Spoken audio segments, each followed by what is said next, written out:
wabarakatuh. Wilujeng sumping deui di channel YouTube Narifah Nur Alfiah.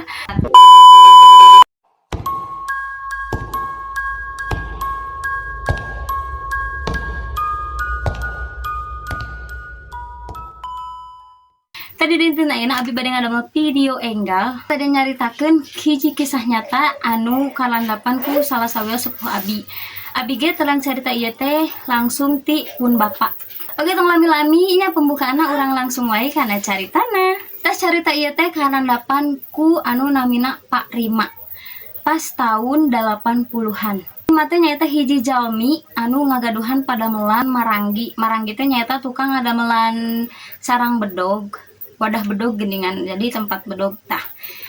Parima teh tukang ngadamelan eta. Dina hiji mangsa Parima sareng bojo nate nuju ka pepet, nuju ka susahan. Tah kaleresan di bumi nate aya rajang. Rajang teh nyaeta peso kangge ngeuretan bako. Rajang icaleun ieu teh. Saur Parima teh kieu ka bojona teh. Mah, urang ical we atuh ieu rajang teh. Bapak erek ngider ari kieu-kieu teuing mah. Nya diwidian we ku istrina teh, ku bojona, ku pamajikanna teh diizinan angkat we Parima teh angkat icalan rajang. Nyata angkatna teh ka Lembang. Mapai we ti lembur ka lembur icalan rajang dugikeun ka magrib. Pas bade lebet ka hiji tempat anu pinuh ku tangkal kai, rimbun ku tangkal kai, atawa disebut leuweung kai. Eta teh dihareup teh leuweung kai si Parima teh rek kadinya. Disauran we ku urang lembur eta teh. Bapak, tos we atuh ngendong heula di ten abdi. Da ieu mah tebih keneh moal dugi ku sajam ka ditu teh. Cek si urang lembur eta teh. Da karunya meureunnan aki-aki dagang bedog geus wengi. Ari Pak Rima nolak dina waktu eta teh. Saur Pak Rima teh kieu, wios we dugi ka ditu tabuh dalapan oge teu nanaon. Angkat we si Pak Rima teh lebet ka leuweung eta teh. Beut nya papa gitu. Waktu eta teh tos setengah genep pas disauran ku ulang lembur teh eta lebet we ka leuweung eta beuki poek. Ai pas dugi ka persimpangan Gunung Manglayang. Jadi di Lembang teh cenah aya jalan anu menuju Gunung Manglayang. Tas si Parima teh apaleun jalan eta teh, apal nyebutkeun eta jalan Gunung Manglayang teh, terus dicacakeun ka sepuh anu aya di dieu kitu. Tah pas dugi ka persimpangan eta teh aya nu ngageroan, istri campernik geulis. Nya istri lah kumaha we. Cek si istri eta teh kieu naros. Bapak bade ka mana? Tos we dugi dieu mending oge linggih heula ka bumi abdi.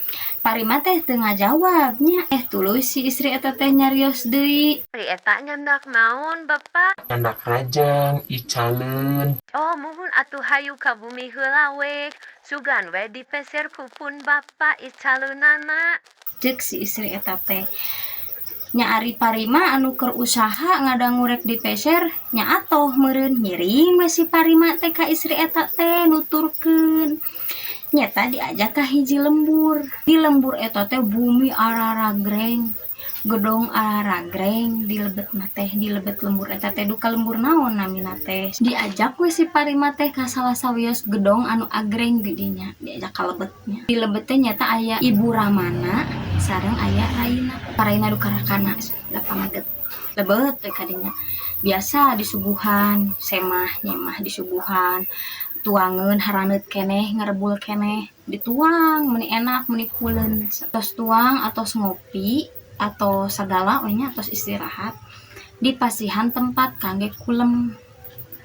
Di pasihan tempat kangge kulem teh nyata di pasihan ranjang. Jadi kulemna teh di luhur ranjang. Ya kulem weh Parima teh terus nyarios Parima teh. Begitu enjing-enjing anjeunna gugah.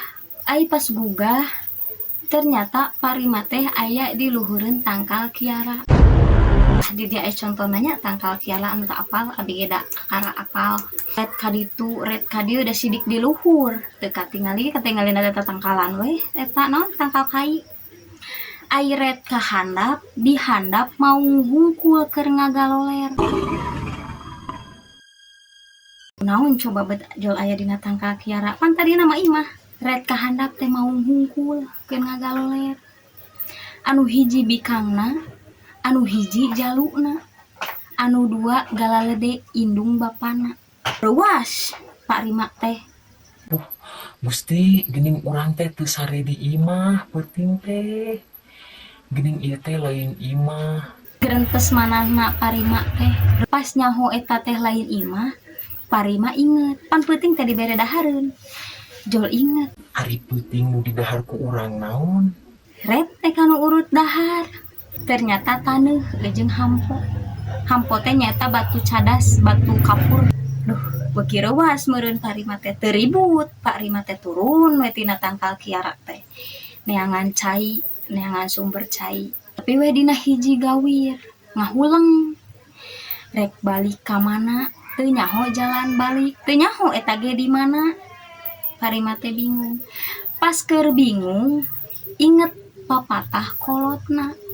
Lamun mah maneh linglung di tengah leuweung teu nyaho jalan, bacakeun ayat ieu bari nying hareup ka kulon teangan we pangpung. Tah, pas inget eta teh Pak Rima teh buru-buru we neangan pangpung. Pangpung teh ranting kai gitu anu kai gini sok murag. Gitu tah, tangkal kai. Tangkal kai we nu murag gitu. Neangan we pangpung buru-buru inget papatah kolotna teh. Neangan pangpung. Manggih pangpungna diuk dina pangpung ngajegang dina pangpung teh. Nyata macakeun eta ayat anu dibere, ayatna mah teu dicaritakeun da rahasia cenah. Begitu beres maca ayatna, biur ngapung ti Gunung Manglayang teh.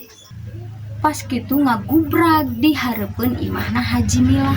Haji Milah teh masih kene dulur manehna. We sora teh tarik. Haji Milah teh ningalieun eta aya mobil. Kieu ka budakna teh. Jang, teang itu naon nu ngagebrug jaba aya mobil bisi nabrak imah. Cek si Haji Milah teh. Jadi teang ku budakna teh. Ari di teang ternyata si Pak Rima teh ngagubrag. Dan nu ningali mah eta teh naik mobil. Pas ditinggal teh Pak Rima keur ngagoler, teu sadar. Mak, ieu mah geuningan kiri mah nu ngagubrag teh. Ki Rima ari mobilna ka mana da bieu teh dianterkeun kana mobil. Dianjurkeun kana mobil naon da teu aya mobil. Akan atuh jalanna dialit meureun mun aya mobil mah kudu kapayun heula markirkeun. Ah, da kana mobil. Teu aya mak. Da sidik si anak si Haji Milahna mah teu ningali aya mobil. Da Haji Milahna nu ningali aya mobil mah. Bisa cenah bawah heula ka lebet. Cek si Haji Milahna teh. Da si Pak Rima teh dina kaayaan teu sadar. Candak we ka lebet bumi Haji Rima. Tah tos kitu tos sadar caritakeun we anu saleureusna. Jadi kolot baheula mah carita kieu teh ceuk urang mah siga nu heureuy nya. Padahal mah eta teh kisah nyata. Ieu mah karandapan ku sepuhna sim kuring gitu. Tah sakitu caritana teh. Jadi eta teh maung eta teh sok disebut Mancala Putra, Mancala Putri, bisa jadi jelema, bisa jadi awe, bisa jadi lalaki. Cenah gitu. Bade percanten mangga, bade henteu mangga, da ieu mah saukur kisah, saukur kangge pelajaran kangge urang. Hatur nuhun kanu tos nonton, hatur nuhun kanu tos ngantosan video enggal abi. Hatur nuhun, assalamualaikum.